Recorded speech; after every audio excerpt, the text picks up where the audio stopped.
یہ ہے New Zealand, Pacific ocean کے بالکل ساؤتھ میں، آسٹریلیا سے قریباً 4000 کلومیٹر دور، دنیا کا دوسرا سب سے پیسفل کنٹری۔ انڈیا اور پاکستان میں رہنے والے زیادہ تر لوگ میری طرح نیوزی لینڈ کو کرکٹ کی وجہ سے ہی جانتے ہیں۔ برینڈن میکلم، راس ٹیلر، ڈینیل وٹوری، میں تو نیوزی لینڈ کو انہی کی وجہ سے جانتا تھا۔ پر نیوزی لینڈ دنیا میں بہت زیادہ مشہور ہے، خاص کر اپنی بڑی بڑی ماؤنٹین رینجز، خوبصورت لیکس اور ہائی کوالٹی آرگینک فوڈ کی وجہ سے۔ آپ میں سے کچھ لوگوں کو شاید یہ آلریڈی پتا ہوگا کہ مشہور movie Lord of the Rings کی شوٹنگ بھی نیوزی لینڈ کی انہی خوبصورت وادیوں میں ہوئی تھی۔ نیوزی لینڈ کا موسم بالکل یوکے کی طرح ہے، ہلکی سی گرمی، لانگ ونٹرز اور اچھی خاصی بارش، مگر اس کے باوجود نیوزی لینڈ کی پاپولیشن یوکے کی پاپولیشن کا 7% بھی نہیں۔ اگر آپ نیوزی لینڈ کا یہ میپ دیکھیں تو آپ کو نظر آئے گا کہ قریباً 80% نیوزی لینڈ بالکل خالی ہے اور وہاں کوئی نہیں رہتا۔ نیوزی لینڈ کی 70% آبادی ادھر نارتھ میں رہتی ہے اور نارتھ کی بھی 50% آبادی اس ایک شہر آکلینڈ میں رہتی ہے۔ اتنا زبردست موسم، خوبصورت سینری، لو کرائم ریٹ اور ہائی سٹینڈرڈ آف لیونگ کے باوجود 80% نیوزی لینڈ خالی کیوں ہے؟ آئے جانتے ہیں اس سوال کا جواب۔ سچ یہ ہے کہ اس ویڈیو میں سب سے پہلے اگر ہم ورلڈ میپ دیکھیں تو آپ نوٹس کریں گے کہ نیوزی لینڈ ہماری باقی دنیا سے بہت دور ہے۔ مطلب اگر آپ کراچی یا ممبئی سے جہاز میں بیٹھیں تو یہ پورا عربین سی اور انڈین اوشن کو کراس کر کے قریباً 18 سے 22 گھنٹے کی فلائٹ کے بعد ہی آپ نیوزی لینڈ پہنچ سکتے ہیں۔ اور اب سوال یہ پیدا ہوتا ہے کہ انسان دنیا سے اتنی دور اس آئی لینڈ تک پہنچا کیسے؟ اب یہاں پر ملٹیپل ویوز ہیں۔ اگر ہم نیوزی لینڈ کی آفیشیل ویب سائٹ پہ جائیں تو وہاں یہ دکھا ہے کہ آج سے 1000 سال پہلے لگ بھگ 1320 سے 1350 کے بیچ ماوری لوگوں نے نیوزی لینڈ کو ڈسکور کیا۔ ماوری پیسیفک اوشن کے ان سارے آئی لینڈز، جنہیں پولینیشین آئی لینڈز بھی کہا جاتا ہے، ان پر رہنے والے لوگوں کو کہا جاتا تھا۔ آفیشیل سورسز کے مطابق ماوری 13ویں صدی کے آس پاس اپنے یہ سارے آئی لینڈز چھوڑ کر بڑی بڑی کشتیوں میں بیٹھے اور ادھر نیوزی لینڈ پہنچ گئے۔ یہ لگ بھگ وہی زمانہ بنتا ہے جب منگولز اور چنگیز خان پورے یورو ایشیا پر اپنا کنٹرول لے رہا تھا۔ لیکن اب سوال یہ پیدا ہوتا ہے کہ یہ لوگ اپنے پرانے آئی لینڈز چھوڑ کر نیوزی لینڈ آئے ہی کیوں؟ اس سوال کا کھوج لگانے کے لیے جب ہم نے ریسرچ کی تو کچھ آرٹیکل سے پتا چلا کہ ماوری کے اپنے ہسٹوریکل ریکارڈز میں تھوڑا سا ڈفرنس ہے۔ ماوری ٹریڈیشنز کے مطابق نیوزی لینڈ 13ویں صدی میں نہیں بلکہ اس سے بھی 500 سال پہلے اراؤنڈ 750 AD میں کوپے نام کے ایک ماوری نے ڈسکور کیا تھا۔ کوپے ایک فشرمین تھا جو اپنے اور اپنے ٹرائب کے لیے مچھلیاں پکڑتا تھا، مگر پھر ایسا ہونا شروع ہوا کہ جب بھی وہ جال لگاتا تو اس کی مچھلیاں اس ایریا میں پائے جانے والے آکٹوپس کھا جاتے اور ان لوگوں کے ہاتھ کچھ بھی نہ لگتا۔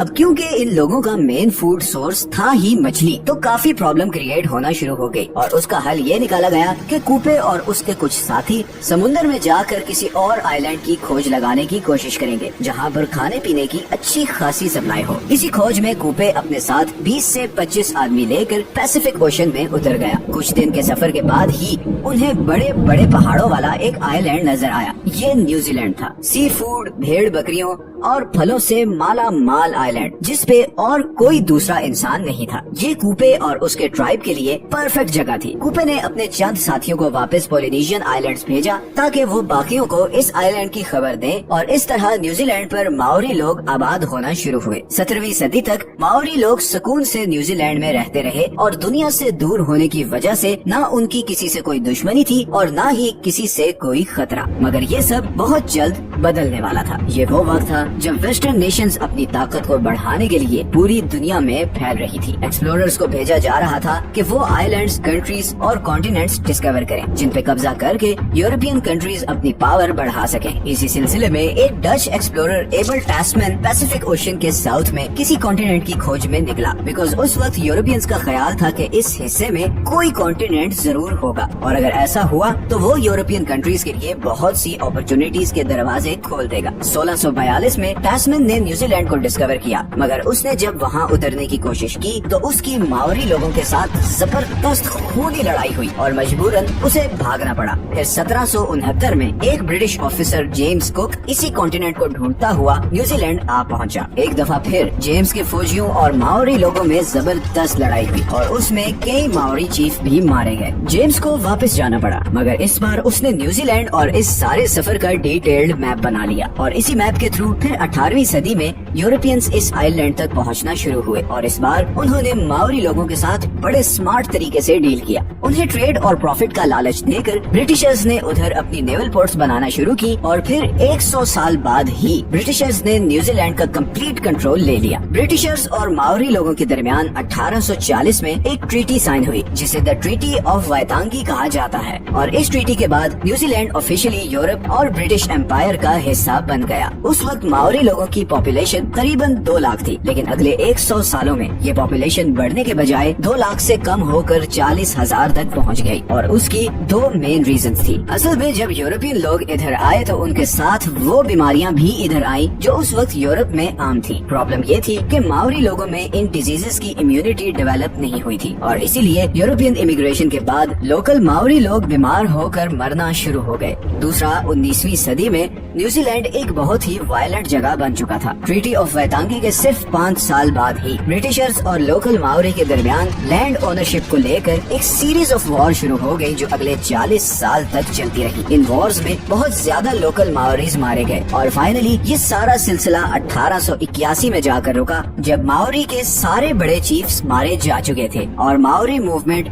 बुरी तरह क्रश हो चुकी थी। अब ब्रिटिशर्स भी ये समझ चुके थे कि लोकल्स को डेवलपमेंट प्रोसेस में इंक्लूड किए बगैर आगे नहीं बढ़ा जा सकता और इसीलिए इन वॉर्स के फौरन बाद ब्रिटिश गवर्नमेंट ने लोकल्स को इलेक्टोरेट प्रोसेस से लेकर हर डेवलपमेंट प्रोजेक्ट में की स्टेक होल्डर बना दिया और इस तरह न्यूजीलैंड में पीस और प्रोग्रेस का सफर फाइनली शुरू हुआ। लेकिन फिर भी आज जैसे हमने वीडियो के शुरू में आपको दिखाया था, न्यूजीलैंड का इतना ज्यादा एरिया खाली क्यों है और सारे लोग इधर नॉर्दर्न आइलैंड में ही क्यों रहते हैं? असल में न्यूजीलैंड का ये सदर्न रीजन बिल्कुल खाली इसलिए है क्योंकि इस सारे एरिया पर रहना या कंस्ट्रक्शन करना नियरली इम्पॉसिबल है। न्यूजीलैंड के सदर्न पार्ट में हर तरफ माउंटेन रेंजेस हैं। इस सारे एरिया में हर तरफ ऊंचे ऊंचे पहाड़ हैं और जमीन इतनी अनइवन है कि इवन बेसिक इंफ्रास्ट्रक्चर जैसे रोड वगैरह बिल्ड करना भी ऑलमोस्ट इम्पॉसिबल है। पहाड़ों के इस तरफ ये ईस्टर्न साइड की जमीन बहुत ही खुश्क और इनफर्टाइल है जिसकी वजह से यहाँ पर इरिगेशन वगैरह भी नहीं हो सकती। इसीलिए न्यूजीलैंड की मेजॉरिटी पॉपुलेशन इधर नॉर्दर्न आइलैंड पर रहती है।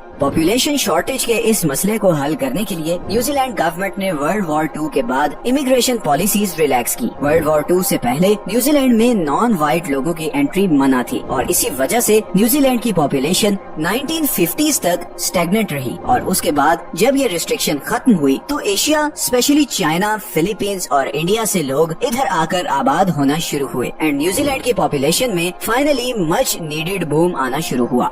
आज न्यूजीलैंड की पॉपुलेशन का ऑलमोस्ट 27% इमिग्रेंट्स या वो लोग हैं जो न्यूजीलैंड से बाहर पैदा हुए थे। इमिग्रेंट्स की मेजॉरिटी इधर ऑकलैंड और उसके आसपास के एरियाज में रहते हैं और यही वजह है कि ऑकलैंड आज दुनिया के लीस्ट अफोर्डेबल सिटीज में से एक है बिकॉज लैंड सप्लाई कम है और हाउसिंग की डिमांड ज्यादा है। इसी प्रॉब्लम को हल करने के लिए न्यूजीलैंड गवर्नमेंट अब लोगों को $8,000 तक की ग्रांट दे रही है ताकि वो ऑकलैंड से 100 किलोमीटर दूर वाइकाटो में शिफ्ट हो जाएं ताकि ऑकलैंड की हाउसिंग मार्केट पर प्रेशर कम हो और प्राइसेस नॉर्मलाइज हो। एक बहुत इंटरेस्टिंग चीज ये है कि न्यूजीलैंड की सारी agriculture industry animal meet export करने पर चलती है। इधर नॉर्दर्न आइलैंड में बारिश की वजह से ऐसी लश ग्रीन जमीन है जिसकी वजह से इधर बेशुमार भेड़ बकरियां और गाय पाई जाती हैं। न्यूजीलैंड की पॉपुलेशन लगभग 50 लाख के करीब है जबकि एक एस्टिमेट के मुताबिक यहाँ पर भेड़ बकरियों की पॉपुलेशन ऑलमोस्ट 3 करोड़ है और इसीलिए न्यूजीलैंड दुनिया में सबसे ज्यादा मटन और शीप वूल एक्सपोर्ट करने वाला कंट्री है। न्यूजीलैंड का 95% मीट बाहर एक्सपोर्ट होता है और 2019 में इस एक्सपोर्ट से न्यूजीलैंड ने $46 बिलियन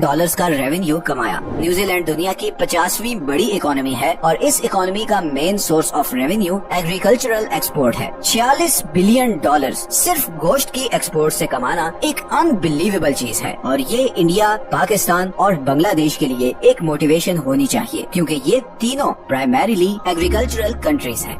अगर आपको आज की वीडियो अच्छी लगी है तो इसे लाइक और चैनल को सब्सक्राइब जरूर कर दें। ये हैं वो सारे सोर्सेज जहां से हमने इस वीडियो के लिए कंसल्ट किया है। मिलते हैं नेक्स्ट वीडियो में, अपना ख्याल रखें।